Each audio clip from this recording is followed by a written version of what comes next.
Kan du få den til at lyse op en gang til?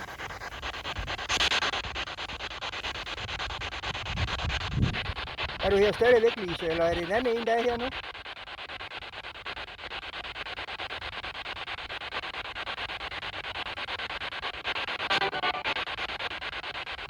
Vi kan ikke rigtig høre, hvad du siger.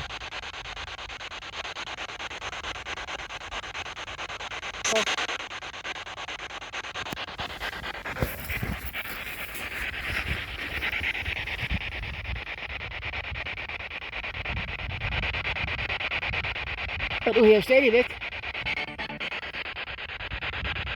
Okay.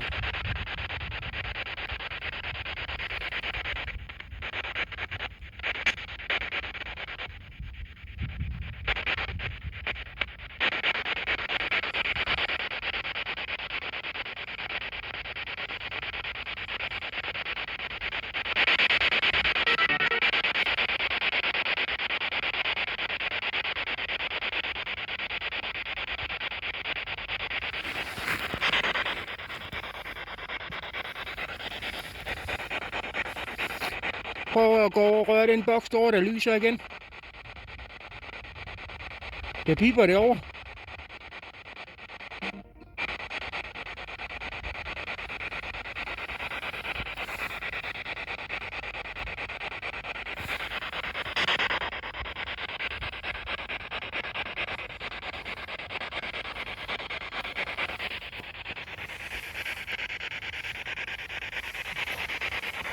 Den er vi glade for.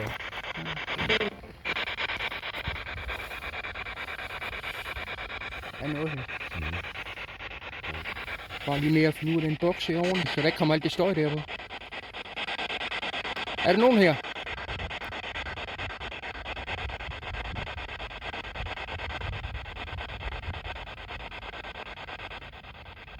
Så jeg sige. Hej. Hej med dig. Hej. Hvem er du så?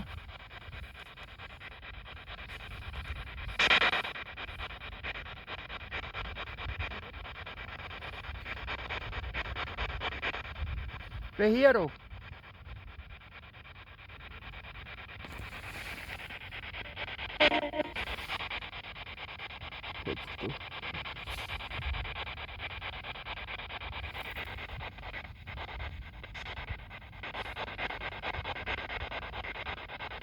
Jeg har fundet den boks, og jeg har ikke prøvet det før.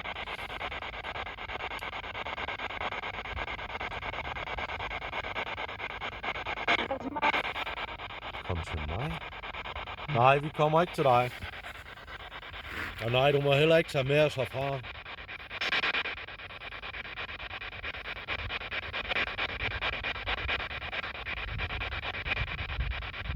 Hvem er du så?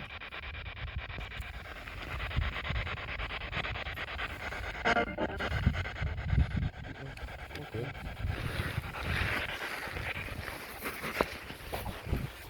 Krampe. Ja.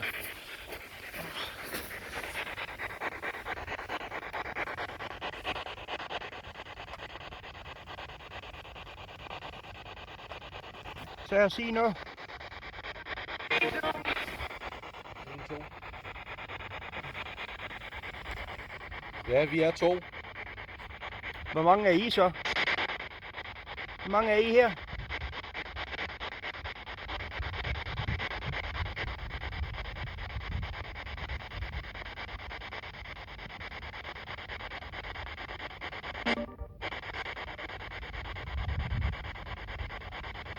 Er I 4?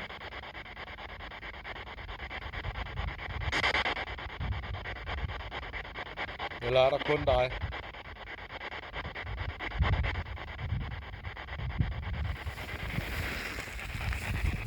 Det er kun med dig, Lise, så får den til at lyse op.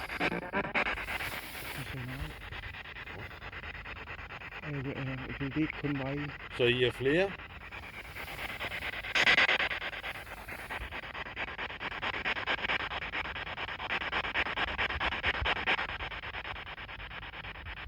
Hvor mange er I?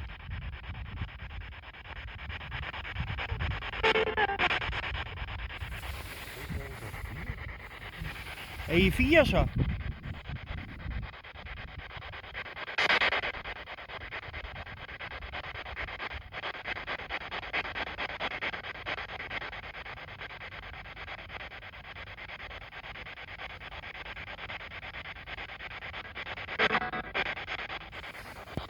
det foregår igennem. Ja.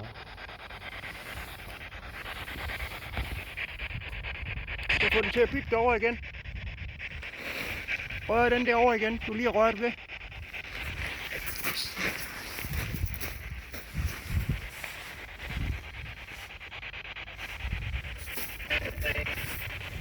Vi er ikke sådan. Så det er ikke dig, der rører ved den?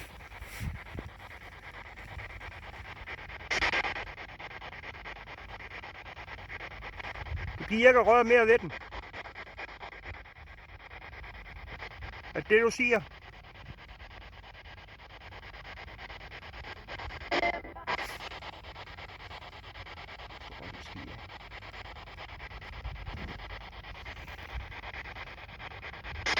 Kan du ikke lige komme tættere på, så snak i den, der støjer sådan, så kan vi bag og høre dig.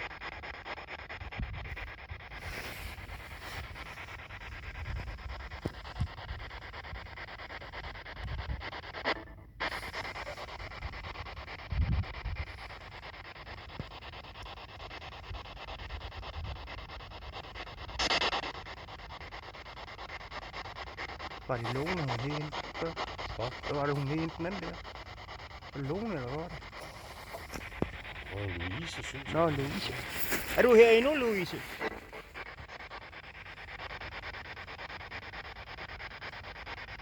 Er du her nu?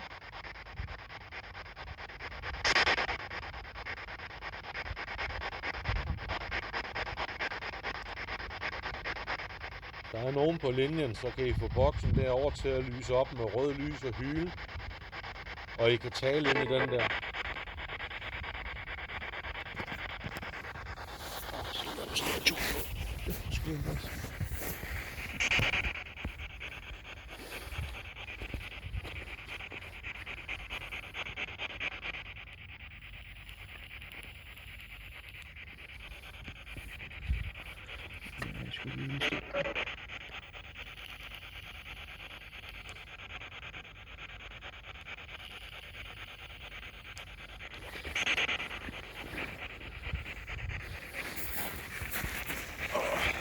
Kan I røre ved den her over? Det er mig nu. Er det ikke? Jeg kommer for tæt på. Skal I røre ved den her?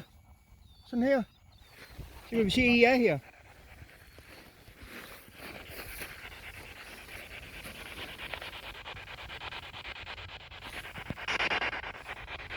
Jo, så er I her. Så er I godt. Så.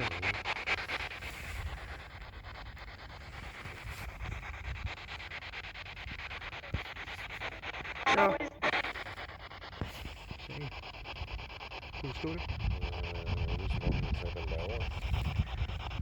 Vi forsøger at tale med jer.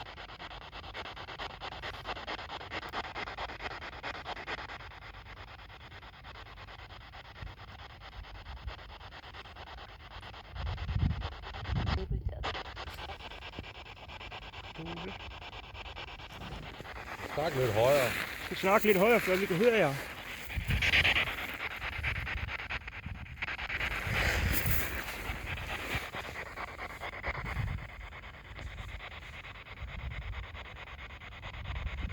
I skal sige noget.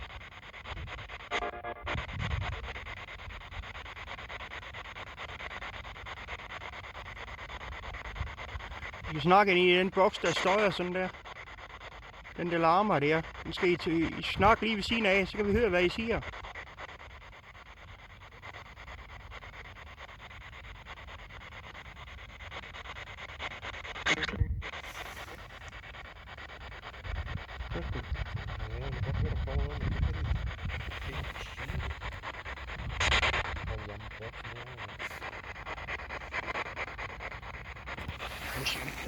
Find ud af, hvordan jeg indstiller det lort der. Så er jeg over og rører boksen igen, kan jeg se. Hugo. Nielsen? Her er du Hugo?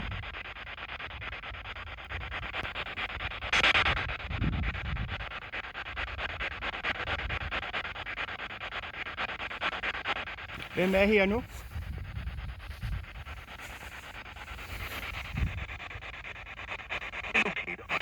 Peter. Peter. Velkommen til, Peter.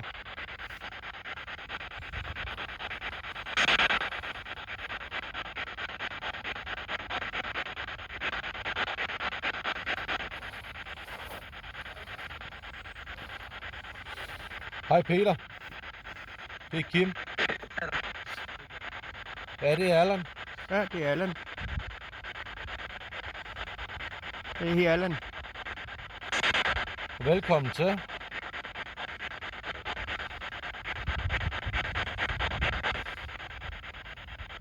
Du kan få kisten over til at lyse op.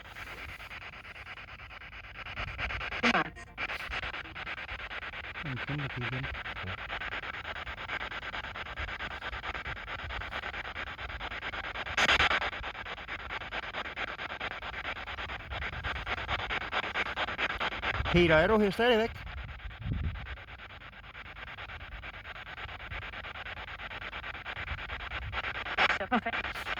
Ja, for fanden.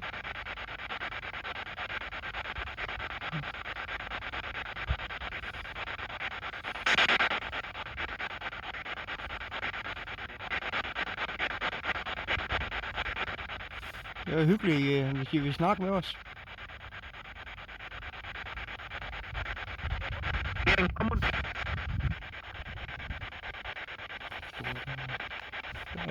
Prøv at gentage, hvad du sagde igen. Jeg kunne ikke høre, hvad du sagde.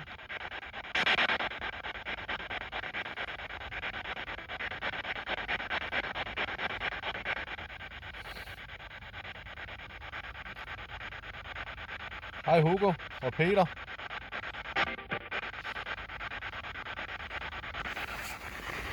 Louise har også endnu.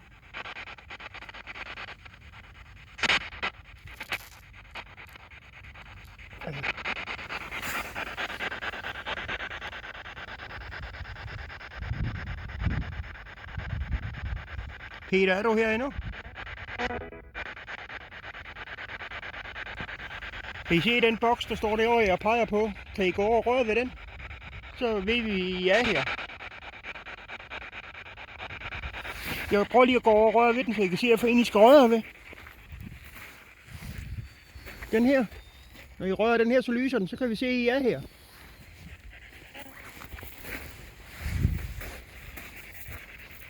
Så rører ved den boks, jeg lige har rørt ved.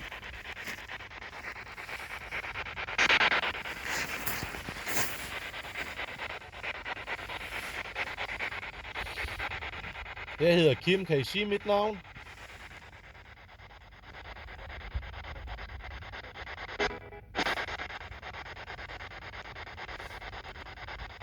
Kan I sige det, så det går tydeligt igennem?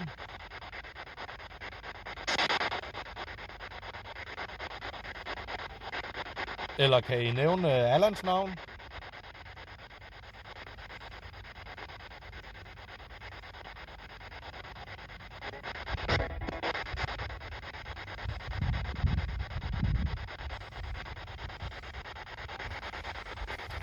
Hvordan sker der i hvert fald?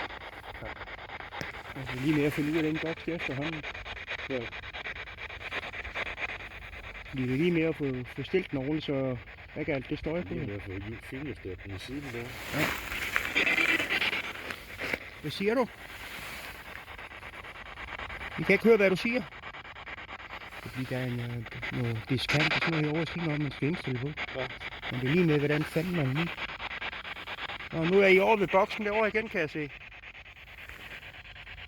Ej, ja da.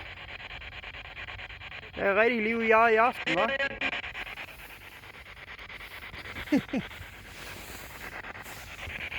Der sker noget derovre nu. Der er gang i jer i dag, hva'? Er det godt med selskab?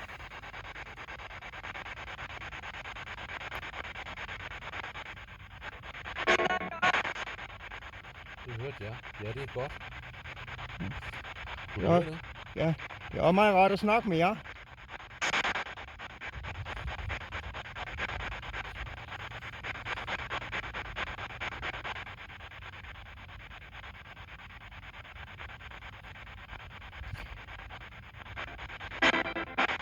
Vi kan ikke rigtig høre, hvad du siger. Du skal komme tættere på den boks herovre, hvor det larmer sådan lidt. Så kan vi høre, hvad I siger.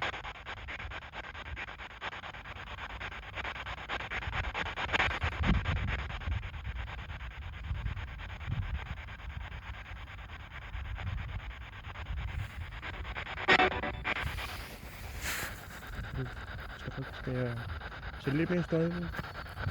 Nu er gang i boksen derovre igen, kan jeg høre.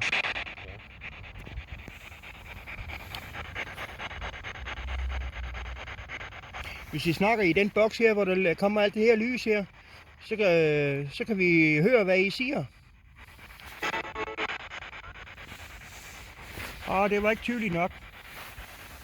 Jeg prøver lige at indstille på den boks her, så kan det være, at jeg kan høre, at jeg bærer.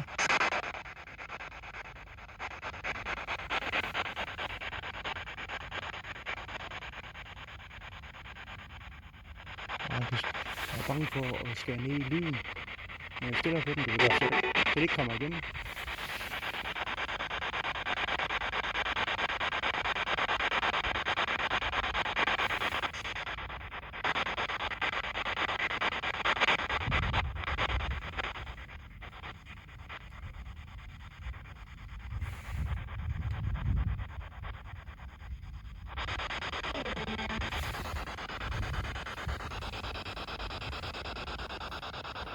Er I stadigvæk?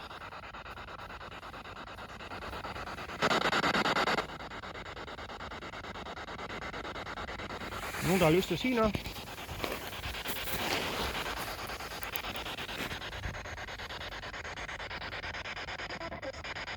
Vi kan ikke rigtig høre, hvad I siger.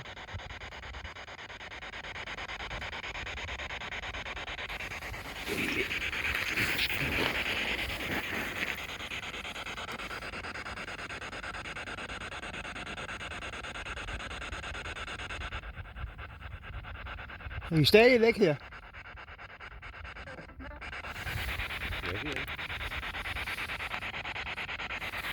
Så er der gang i den kasse derovre igen, kan jeg se. Den kan I godt lide at røre ved.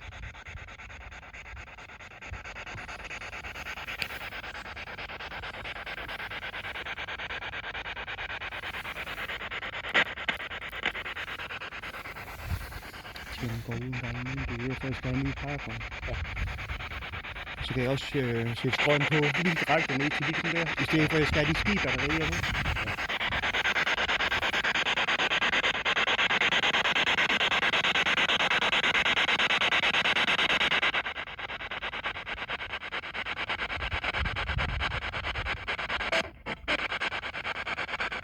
Kan I høre, hvad de siger?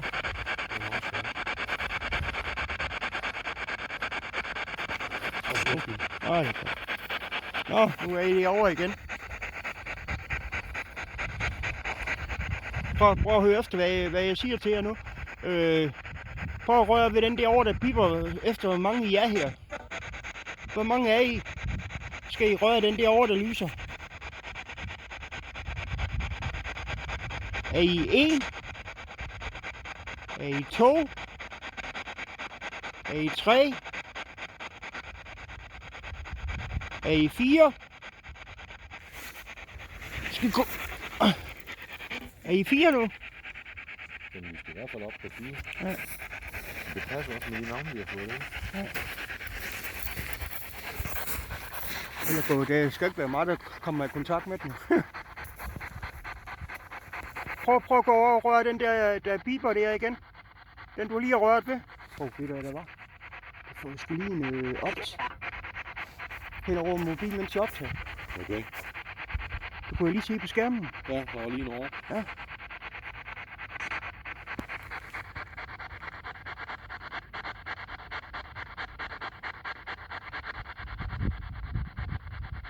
Det er meget hyggeligt at snakke med jer. Synes I også det? Det er for meget støj, jeg sat på nu. Den er pissvær at indstille.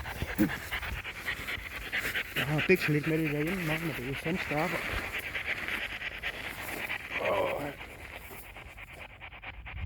Det er også det, jeg er bange for at tage for mig af, så vi ikke kan høre dem. Ja. Vi skal godt lige skrue mere op for den. Og nu er det nok mig.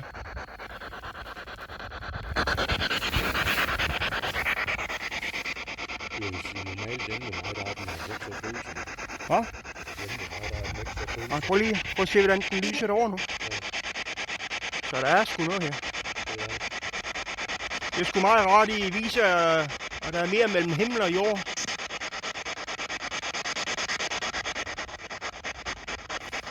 Er der et liv efter døden?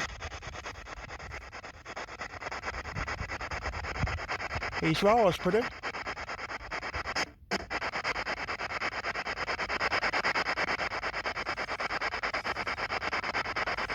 Det kunne jeg godt tænke mig at vide.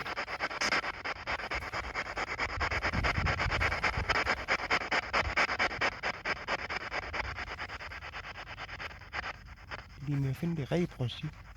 Nu går den ned igen.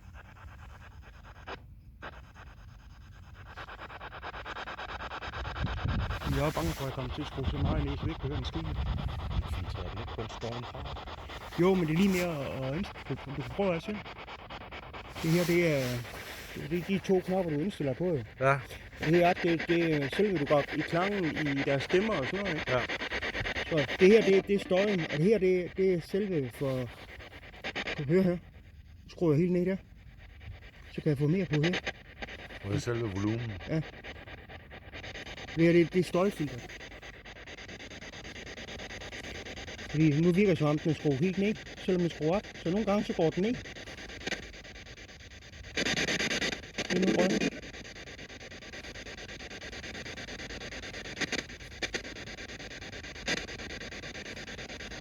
Min subjekt er ret højt.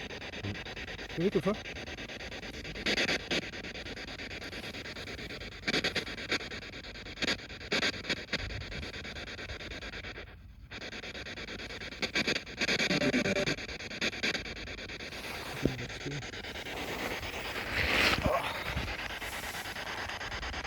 Og nu biber den derovre igen. I er her stadigvæk.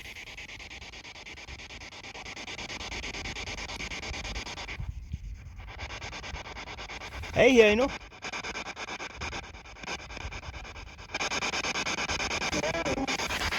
Ja, ja. Det er fint nok så. Men det er altså meget hyggeligt at snakke med jer. Den er lidt tung, den her.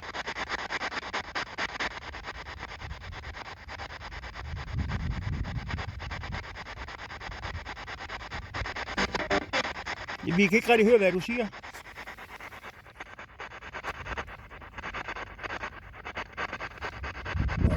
Det er den derovre.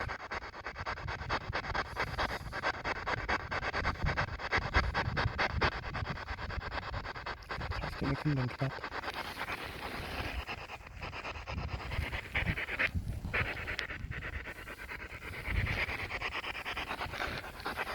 Den er den peger, den går ud en gang imellem. Ja. Se, så er jeg over rører boksen igen.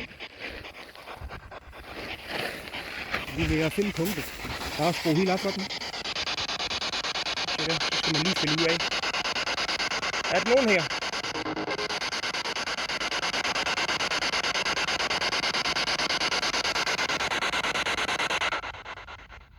Peter, er du her endnu? Så vi er bange for at skrue for langt ned, så man ikke kan høre måske.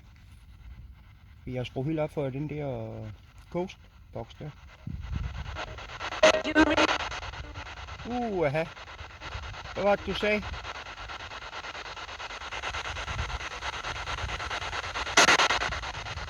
Prøv at komme tættere på den boks, der støjer sådan der, og så sig noget i den. Så kan vi høre, hvad I siger. Er I her endnu?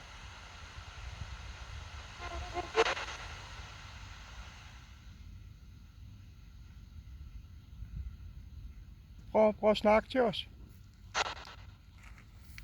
Halløj. Jeg hedder Kim. Hvad hedder I?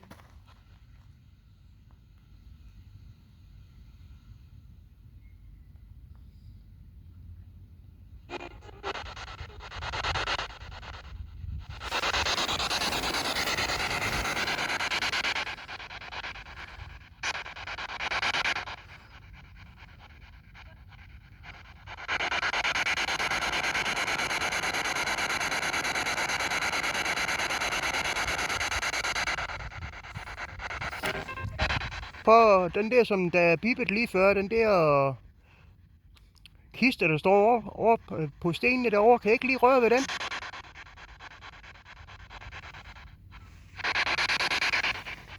Den jeg peger på der. Hvis I går over og rører ved den, så biber den. Så vil vi se, I er her. Så hun ikke nej. Og det giver du ikke, eller hvad? Men det er dejligt, så der ikke vel det?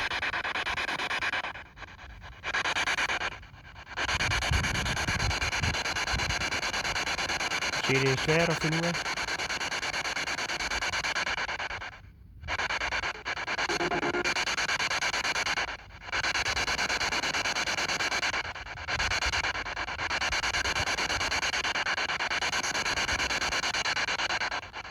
Er du her stadigvæk, Lise? Var det ikke Lise, eller hvad var det?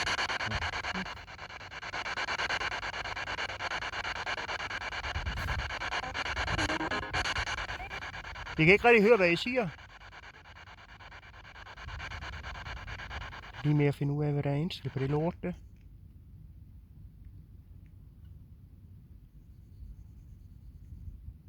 Er I stadigvæk her?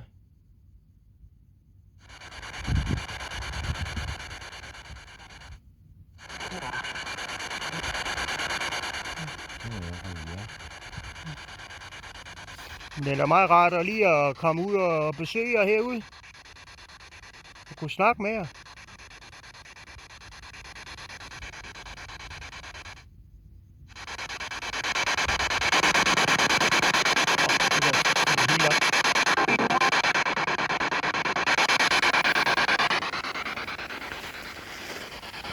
Det er skidt til nogle gange at røre den her.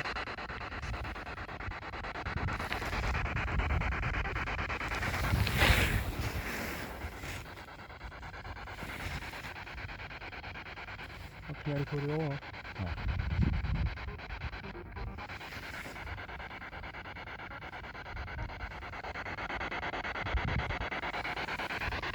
Kan I røre den der kiste derovre?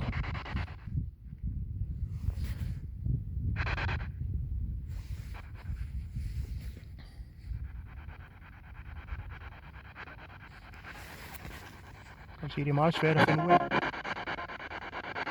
Jeg kan ikke rigtig høre, hvad du sagde. Du får højt skræt på det. Er det godt svært at finde ud af? Nå, nu er jeg over rørt boksen igen. Der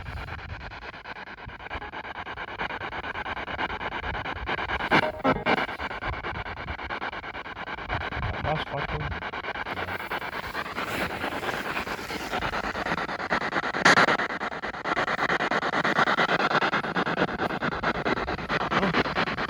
Der er liv i jer. Er det for meget larm herude? Larmer det for meget?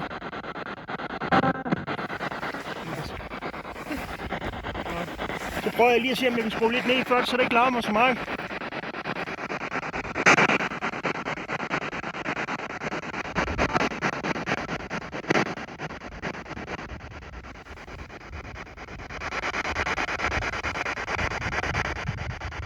Hey, jeg er stadig væk.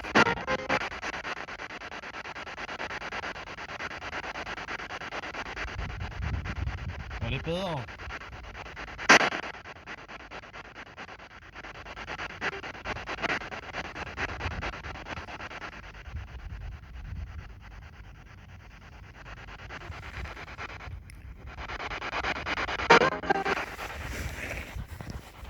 Jeg kan ikke rigtig høre, hvad I siger.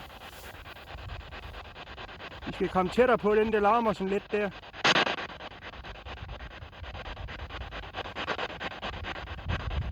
Er vi ved at være irriterende?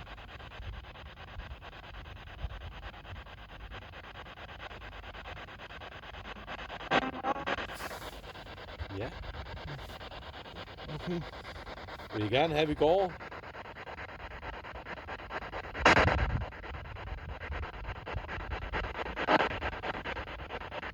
I kan få boksen til at lyse, hvis I gerne vil have os væk. Den, der står derovre, hvis I rører ved den, så tager vi herfra.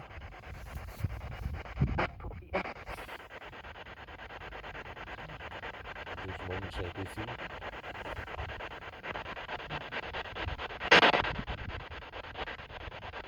Vil I gerne have, at vi går igen?